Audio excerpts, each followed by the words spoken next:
Hello दोस्तों, कैसे हो आप सभी। उम्मीद है आप सभी अच्छे से होंगे। आप सभी की तैयारी भी बहुत अच्छे से चल रही होगी। 29 को आपका एग्जाम है, आप काफी एक्साइटेड होंगे। तो आज के इस वीडियो में हम लोग रीजनिंग के मोस्ट एक्सपेक्टेड क्वेश्चंस कर सकते हैं on the basis of 15th को जो आपका एग्जाम हुआ था। और 15th को जो आपका एग्जाम हुआ था उसमें दो टाइप के क्वेश्चंस आपने देखा होगा। एक तो था सिटिंग अरेंजमेंट का क्वेश्चन, अच्छे लेवल का क्वेश्चन था। इसी के साथ एक आपने क्वेश्चन देखा होगा ना, जहाँ पे तीन तीन डिजिट्स के नंबर्स बने हुए थे, 5 अलग अलग नंबर्स थे। आपको उनको इंडिविजुअली पहले अरेंज करना था असेंडिंग और डिसेंडिंग ऑर्डर में।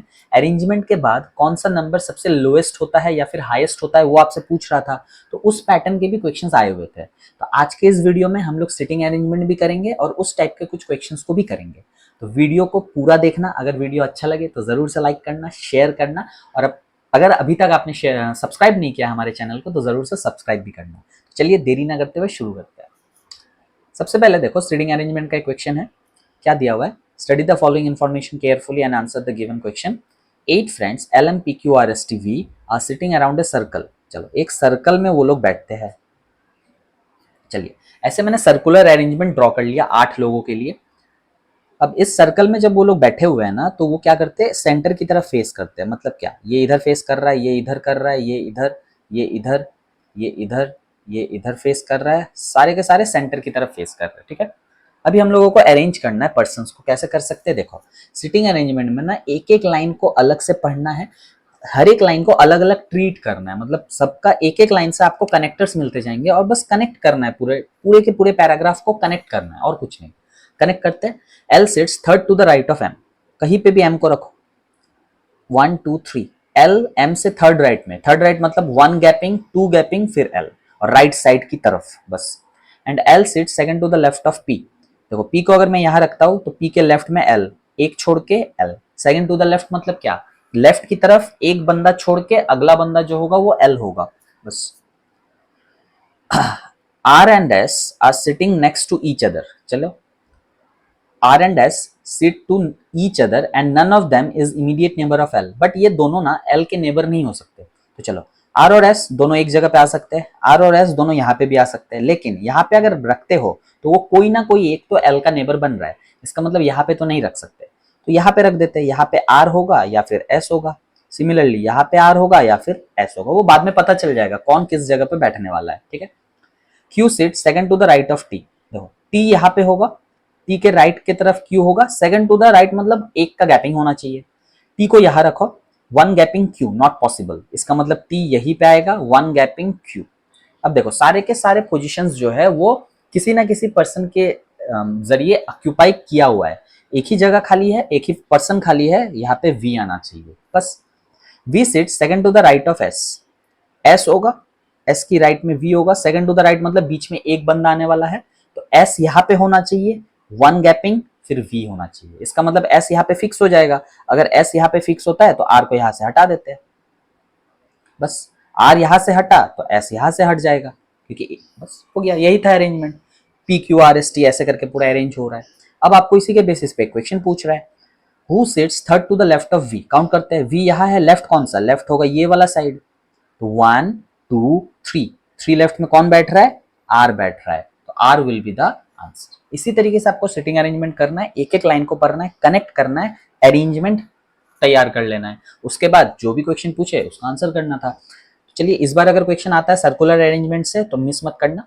पिछले बार जो था वो अनसर्टेन नंबर था, तो अनसर्टेन तो आपने एग्जाम में देखा होगा, उसका हमने प्रैक्टिस भी किया हुआ है वो वाला क्वेश्चन। ये था सर्कुलर अरेंजमेंट और ये है लीनियर अरेंजमेंट। तो एक लीनियर अरेंजमेंट भी देख लेते हैं। 7 people A, B, C, D, E, F and G are sitting on a straight row facing north. हर एक बंदा ना ऐसे बैठा हुआ है, ऐसे ऐसे करके, लेकिन हर एक बंदा नॉर्थ की तरफ फेस कर रहा है। ठीक है, ये अरेंजमेंट आपको दिया हुआ है।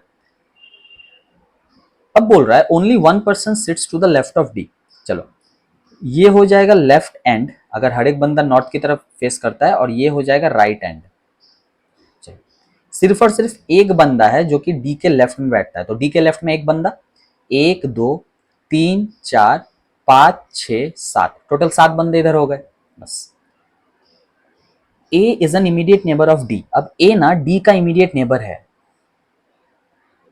ए जो है वो डी का इमीडिएट नेबर है, तो देखो ए को यहां ड्रॉ कर सकते हो, साथ ही साथ यहां पे भी तो हम लोग ए को रख सकते थे ना। इसका मतलब दो पॉसिबिलिटी, तो दो पॉसिबिलिटी बना लेते हैं।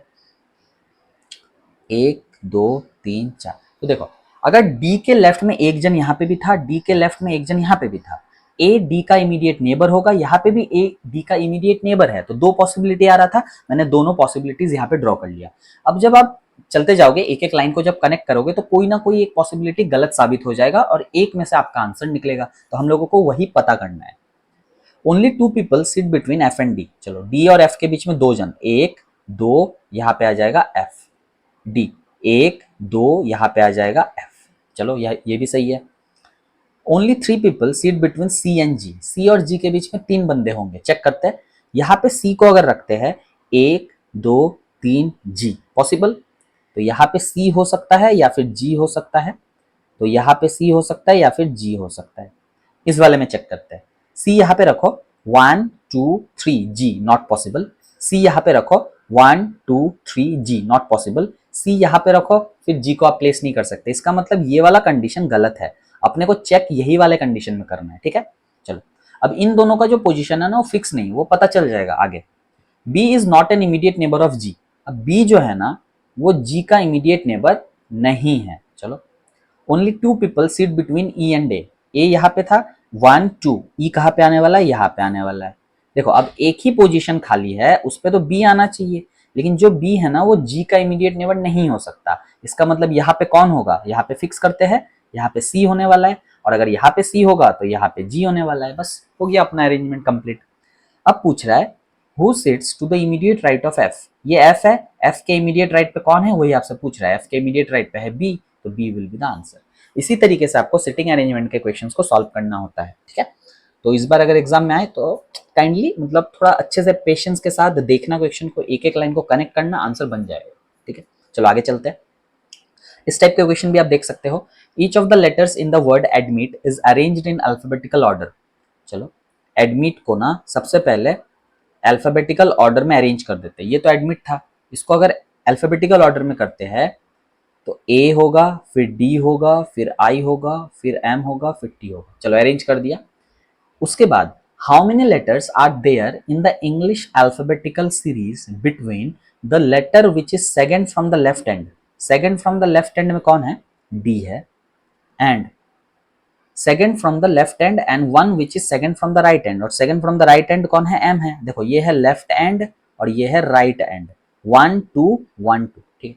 आपको पूछ रहा है सबसे पहले तो एडमिट को अरेंज करो अल्फाबेटिकल ऑर्डर में, उसके बाद जो भी वर्ड बनता है उसमें सेकंड टू द लेफ्ट और सेकंड टू द राइट में जो भी आपको लेटर दिखेंगे उनके बीच में एक्चुअली में अल्फाबेटिकल ऑर्डर में या फिर अल्फाबेटिकल सीरीज में कितने लेटर्स आते हैं आपको वो बताना है। तो चलो अपने को डी और एम के बीच में कितने लेटर्स होते हैं वो बताना है। तो डी कितने नंबर पे, 4 नंबर पे, एम कितने नंबर पे, 13 नंबर पे। तो इस टाइप के मतलब इन बिटवीन जब आपको निकालना होता है ना तो आप 13 माइनस 4 कर दो। कितना होता है 13 माइनस 4 करने से 9, लेकिन फिर आपको 9 में से भी 1 माइनस करना है क्योंकि इन बिटवीन काउंट करना है ना, इसलिए 13 माइनस 1 माइनस, तो 9 माइनस 1 करने से फाइनली आपका आंसर कितना आ जाता है 8। तो टोटल डी और एम के बीच में 8 लेटर्स होते हैं और आप काउंट करके भी देख सकते हो, तो आपका आंसर 8 ही आने वाला है, ठीक है। तो 8 हो जाएगा आपका आंसर। चलते, यही पैटर्न में क्वेश्चन आया हुआ था लेकिन यहाँ पे वर्ड्स दिए हुए, वहां पे नंबर दिया हुआ था। This question is based on the following 3 letter words AIN। एक बार वर्ड्स को लिख लेते हैं, AIN ONK AST EJO। चलो, if in each of the word each letter is changed to next letter in English alphabetical order। चलो पहले तो हर एक को ना अल्फाबेटिकल ऑर्डर में चेंज कर लेते हैं। ए के बाद क्या B, आई के बाद क्या J, एन के बाद क्या O के बाद क्या P, एन के बाद क्या O, के बाद क्या L, ए के बाद B, एस के बाद T, T के बाद U, E के बाद F, J के बाद K, O के बाद P। हो गया। तो हर एक लेटर को हमने इंग्लिश अल्फाबेटिकल ऑर्डर के हिसाब से ठीक अगले वाले लेटर पे कन्वर्ट कर दिया, मतलब +1 करना था +1 कर दिया। उसके बाद आपको पूछ रहा है how many words thus form will have no vowel. मतलब जितने भी वर्ड्स बने ना, ये एक वर्ड, ये एक वर्ड, ये एक वर्ड और ये वाला एक वर्ड, इनमें से किस में एक भी वावल नहीं है। तो देखो इसमें तो वावल है तो हम लोग इसको काउंट नहीं कर सकते, इसमें भी वावल है काउंट नहीं कर सकते, इसमें वावल है, इसका मतलब इसको भी काउंट नहीं कर सकते, इसमें एक भी वावल नहीं है, इसका मतलब इसको काउंट करना है। तो कितना हो गया, चलो, तो एक ही ऐसा पेयर दिखता है आफ्टर अरेंजमेंट जिसमें एक भी वावल नहीं है, ठीक है। तो कितना हो जाएगा इसका आंसर, 1 हो जाएगा। तो इस पैटर्न के क्वेश्चंस भी आ सकते हैं, तो आपको इसी तरीके से इसको सॉल्व करना है। चलो आगे चलते हैं। Each of the digits in the number, फिर से अभी लेटर्स नहीं है, अभी नंबर्स है। चलो, इस वाले नंबर में अगर सबसे पहले तो इसको अरेंज करना है, क्या करना है, each of the digits in the number 56137428 is arranged in ascending order from left to right. चलो पहले इसको अरेंज कर लेते हैं left to right. 1 2 3 4 5 6 7 8, ascending order यही होता है छोटे से बड़ा तक। What will be the sum of the digits which are second from the left? Second from the left मतलब क्या, ये वाला, and second from the right मतलब ये वाला। आपको पूछ रहा है अरेंज करने के बाद second from the left end second from the right में जो भी नंबर्स होंगे या फिर जो भी डिजिट होगा उसका सम बताना है। तो 2 + 7 इक्वल्स टू 9, तो 9 विल बी द आंसर। बस यही करना था आपको। तो एक ये वाला देखा, एक ये देखा, अरेंजमेंट के ये 3 पैटर्न, सिटिंग अरेंजमेंट का ये रो वाला पैटर्न मतलब जिसको हम लोग लीनियर रो बोलते हैं, और ये वाला सर्कुलर अरेंजमेंट का एक पैटर्न। तो ये 5 टाइप के क्वेश्चन आपके आने वाले एग्जाम में काफी इंपॉर्टेंट है। मतलब ये थोड़ा out of the box type के क्वेश्चंस है। मतलब अभी तक एडीआरई का जो एग्जाम हुआ था पिछले साल भी, उसमें इस टाइप के क्वेश्चंस नहीं आए हुए थे, बट इस बार एचएस वाले एग्जाम में जबकि आया हुआ है, तो ग्रेजुएशन वाले एग्जाम में आ ही सकता है, हम सोच सकते हैं।